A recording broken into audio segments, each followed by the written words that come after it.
No último dia 30 de janeiro, a advogada Brenda Oliveira foi assassinada após atender um cliente numa delegacia policial. O cliente era suspeito da prática de um homicídio e, após ser ouvido e ser atendido pela advogada Brenda, ambos saíam da delegacia quando foram alvejados por disparos de arma de fogo e os fatos se encontram sob investigação dos órgãos responsáveis pela persecução penal. Olá, meu nome é Bruno Milanês e este é o CPP, Canal de Processo Penal. Aqui você irá encontrar tudo que há de mais moderno nas discussões legislativa, jurisprudencial e dogmática a respeito do processo penal e das ciências criminais como um todo. Se esses temas são do seu interesse, inscreva-se no nosso canal para receber notificações semanais dos temas que iremos abordar.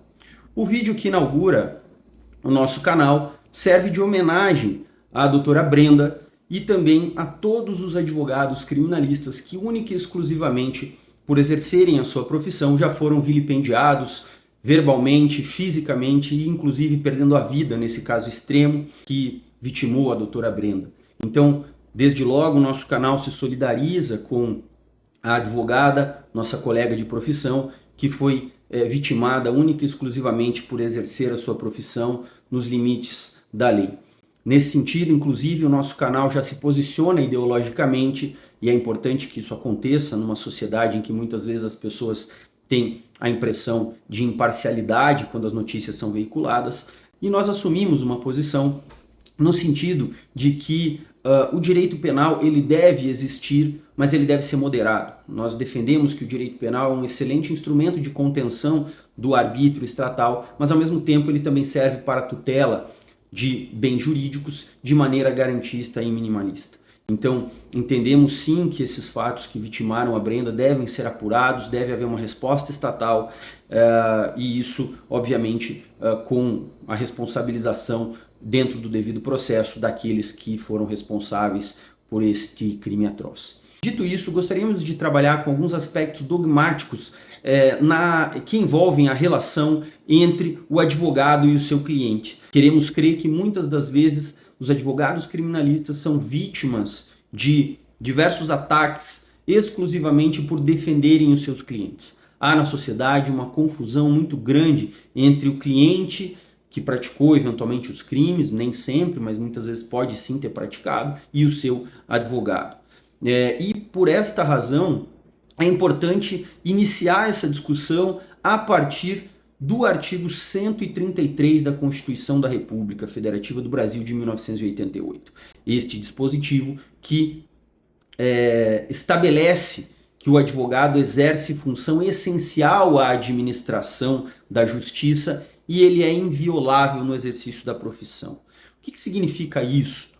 Ressaltando, inclusive, que o artigo 133 da Constituição ele não encontra nenhum dispositivo análogo em constituições anteriores. Isso significa que é a primeira experiência constitucional brasileira dentro da qual se insere e se dá esse status constitucional à advocacia. Nas constituições anteriores nós não tínhamos nenhum dispositivo similar a este. E neste contexto é importante então compreender historicamente que o período de redemocratização do Brasil após um contexto ditatorial, um contexto de ditadura civil-militar, nós tivemos uma redemocratização que obviamente se inicia a partir de movimentos sociais e políticos, mas que encontra o seu ápice normativo jurídico com a Constituição de 88 e a advocacia não foi inserida no artigo 133 da Constituição por um capricho. Isto foi decorrência da importância da advocacia e da ordem dos advogados do Brasil na redemocratização do país, na participação em movimentos políticos, em movimentos civis, na resistência da advocacia enquanto instituição democrática, por exemplo, contra o ato institucional número 5, que exterminou o Instituto do Habeas Corpus, que é um instituto de proteção das liberdades, e é nesse sentido, então, que muito também por força de alguns constituintes, como é o caso do nosso ex-presidente Michel Temer, se inseriu na Constituição um dispositivo para incorporar a advocacia como um elemento essencial à administração da justiça e garantindo-lhe ainda mais a prerrogativa da inviolabilidade por suas palavras, suas manifestações e seus atos no exercício profissional. Obviamente que o texto constitucional, em que pese a sua importância, ele precisa de uma normatização complementar, não basta o artigo 133, mas é a partir dele que se constrói todo um arcabouço infraconstitucional, um arcabouço jurisprudencial para garantir que esta função, esse munus público que é a advocacia, possa ser exercido de forma livre, independente, ética e que proteja efetivamente direitos fundamentais de primeira, segunda e terceira geração. Inclusive, este aspecto da indispensabilidade da advocacia na administração da justiça foi posteriormente, em que pese a sua abrangência nacional, foi posteriormente repetido em constituições estaduais. E podemos citar, por exemplo, a Constituição de São Paulo, a Constituição de Minas Gerais, a Constituição de Alagoas, que contém dispositivos similares ao da Constituição da República no que se refere ao status e à relevância da advocacia no contexto da proteção de liberdades públicas. Especificamente em relação à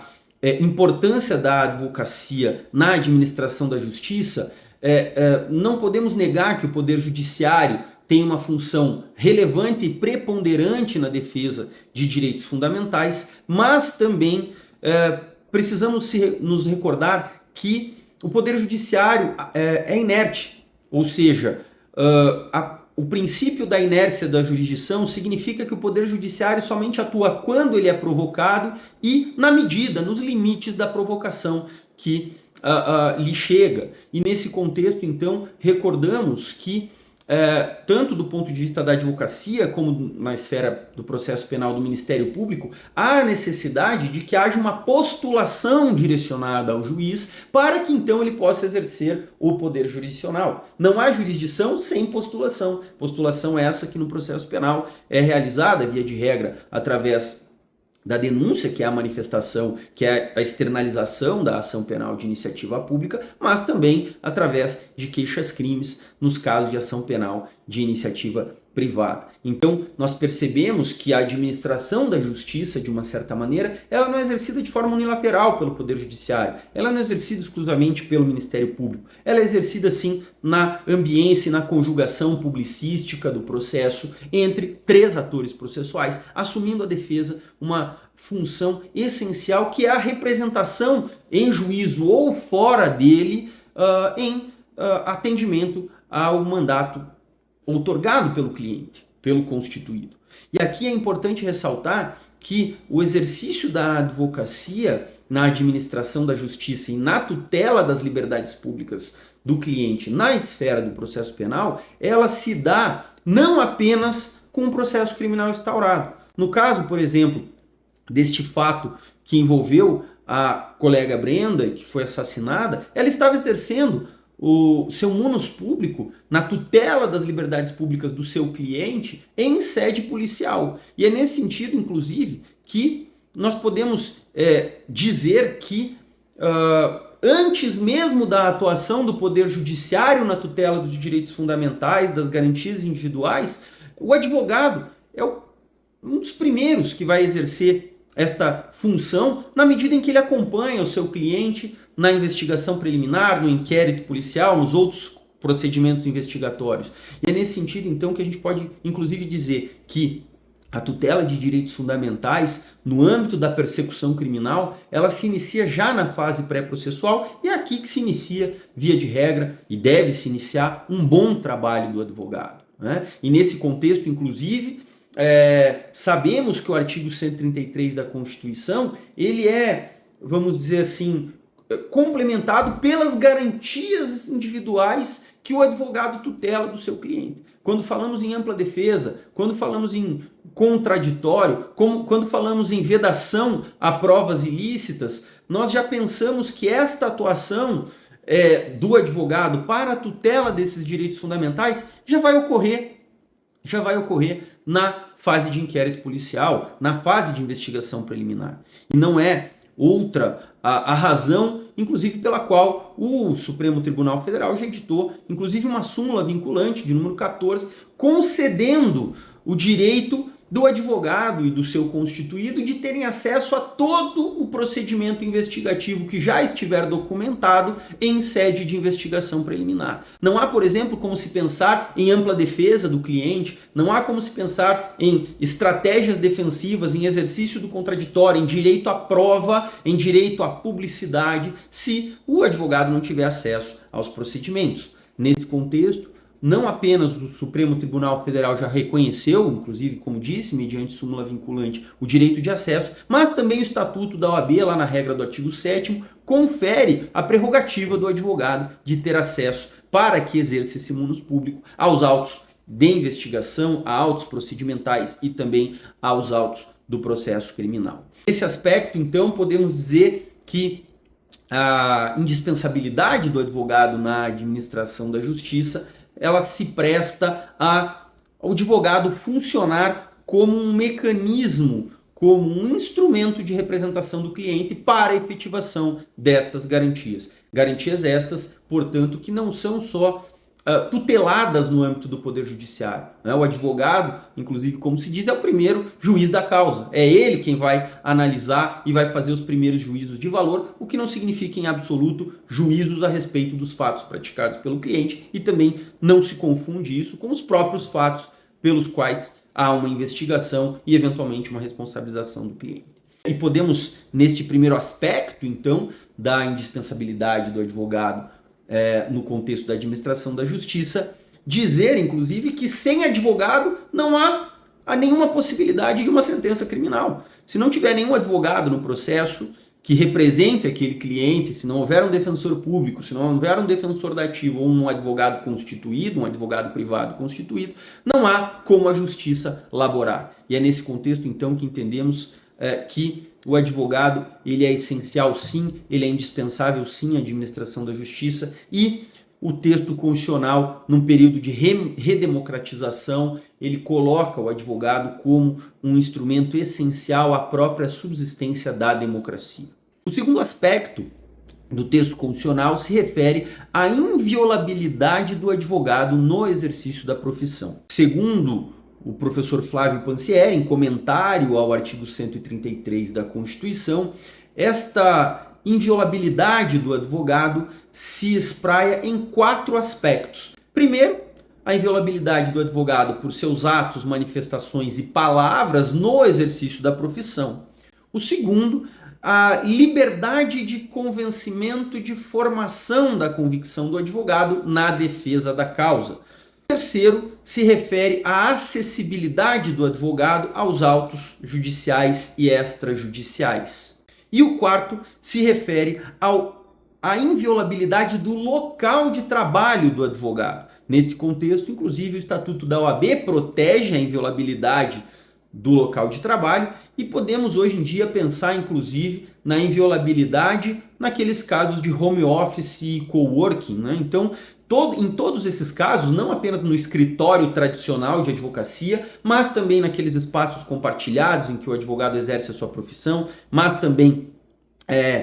na sua casa, caso ele exerça a profissão em home office, também está resguardada a inviolabilidade domiciliar. Tudo isto se presta a quê? A dar um privilégio, uma exceção injustificada ao exercício da advocacia? A resposta é negativa. O cliente, ele precisa de uma proteção e de uma confiança em relação ao seu advogado. E estas regras de inviolabilidade do advogado, elas se prestam exatamente para estabelecer essa confiança entre o cliente e o seu advogado, né? Entre o advogado e o seu, portanto, constituído. E é nesse sentido, então, que essas 4 dimensões da inviolabilidade do advogado, elas são extremamente relevantes, e arrisco dizer, inclusive, que haveria uma outra na esteira de um excelente trabalho sobre o artigo 133, produzido pelo professor Rodrigo Sanches Rios, da PUC do Paraná, e um advogado, conselheiro federal da nossa OAB. professor Rodrigo ele vai nos dizer também que a inviolabilidade do advogado se refere não só às suas palavras, mas também ao seu silêncio, na medida em que o advogado não pode ser forçado a testemunhar contra o seu cliente em relação a fatos a respeito dos quais ele tem conhecimento. É evidente que um cliente, no âmbito privado de um escritório de advocacia ou do local de trabalho do advogado, ele se abre com o seu advogado para que ele possa exercer a melhor defesa possível. E é por esta razão que há necessidade também de proteção do advogado em relação ao conhecimento que ele tem sobre aquilo que o cliente lhe disse. E neste contexto, então, não há que se falar na necessidade ou na imperatividade, por exemplo, de um advogado ter que testemunhar contra o seu cliente em quaisquer condições em que ele exerça legitimamente a sua profissão. Por fim, então, retomando o mote inicial do nosso assunto, né, deveremos dizer o seguinte, que a Brenda ela vai permanecer viva entre nós, não apenas enquanto filha, enquanto amiga, enquanto irmã, mas também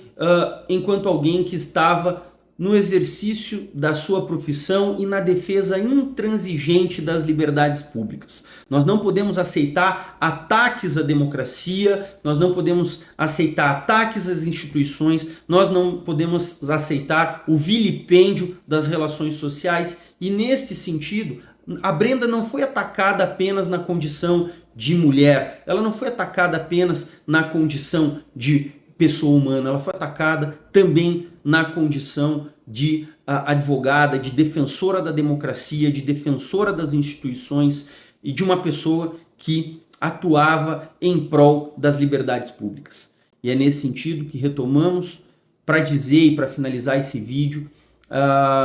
que não podemos em nenhuma hipótese confundir o advogado criminal com o seu cliente. Eu não faço aqui nenhum juízo de valor se o cliente que ela acompanhava, que também foi assassinado, tem alguma responsabilidade em relação aos fatos, mas independentemente dele ter alguma responsabilidade ou não, de ele poder ter tido alguma responsabilidade ou não, fato é que a Brenda não poderia ter sido vitimada em decorrência desses fatos apenas e exclusivamente pelo exercício da advocacia criminal. Então fica aqui a nossa solidariedade à família, aos amigos e também à própria Brenda, que mais uma vez na condição de uma advogada mulher, exercendo a sua profissão, foi brutalmente assassinada e aguardamos a responsabilização dos autores deste grave crime. O direito penal, ele, como disse, tem uma função social relevante de contenção do arbítrio punitivo dentro da nossa sociedade, o que não significa que ele não deve ser exercido de forma moderada, de forma limitada e sempre com muita cautela. Mas para casos gravíssimos como foi esse, há necessidade sim de uma resposta e o direito penal e o processo penal devem contribuir para a estabilização das instituições democráticas em todo e qualquer caso de ataque à democracia e de ataque aos advogados criminais.